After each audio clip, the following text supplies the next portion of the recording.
প্রশ্ন করেছে অনিক। আসসালামু আলাইকুম স্যার, আপনি কখন বাংলাদেশে আসবেন? এটি একটি খুব ভালো প্রশ্ন।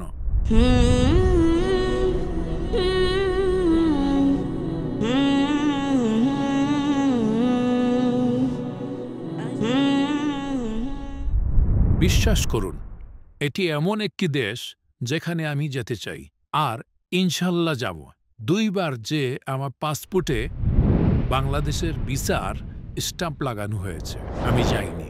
প্রথমবার 1990-এর দশকের কাছাকাছি বাংলাদেশে শেখ আহমেদ দিদাতের একটি বক্তৃতা ছিল এবং তিনি আমাকে যেতে বলেছিলেন। আমার যাওয়ার কথা ছিল, আমি ভিসা দিয়েছি, কিন্তু শেষ মুহূর্তে ওনার লেকচার বাতিল হয়ে গিয়েছিল।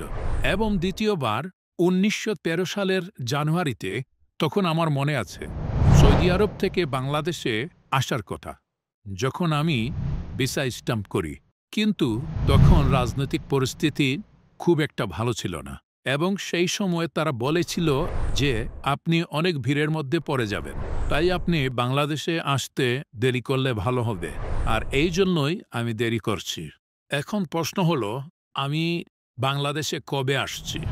এবং আমরা জানি যে অন্যায়কারী সরকারকে দেশ ত্যাগ করতে হয়েছে এবং সমস্ত মন্ত্রীদের সরিয়ে দেওয়া হয়েছে, এবং এখন অন্তর্বর্তী সরকার রয়েছে। ইনশাআল্লাহ খুব শীঘ্রই যখন রাজনৈতিক পরিস্থিতি সবচেয়ে স্থিতিশীল হয়ে উঠবে, ইনশাআল্লাহ আমি আসব। হয়তো কয়েক মাস পর বা 1 বছর পর, কিন্তু আমি আল্লাহর কাছে প্রার্থনা করি, আমার খুব ইচ্ছা বাংলাদেশ পরিদর্শন করার, কারণ পৃথিবীর সব দেশের মধ্যে বাংলাদেশে আমার সর্বোচ্চ সংখ্যক অনুসারী রয়েছে। শুধুমাত্র আমার ফেসবুকে 23.9 মিলিয়ন ফলোয়ারের মধ্যে 6 মিলিয়নের বেশি অনুসারী শুধু বাংলাদেশি। এই কারণে আমার তীব্র ইচ্ছা বাংলাদেশে আসার, এবং ইনশাআল্লাহ আমি খুব শীঘ্রই বাংলাদেশে পরিদর্শন করব। হয়তো কয়েক মাস পর, হয়তো 1 বছর পর, যখনই আল্লাহ চাইবেন। ইনশাআল্লাহ আমি শীঘ্রই বাংলাদেশ পরিদর্শন করব।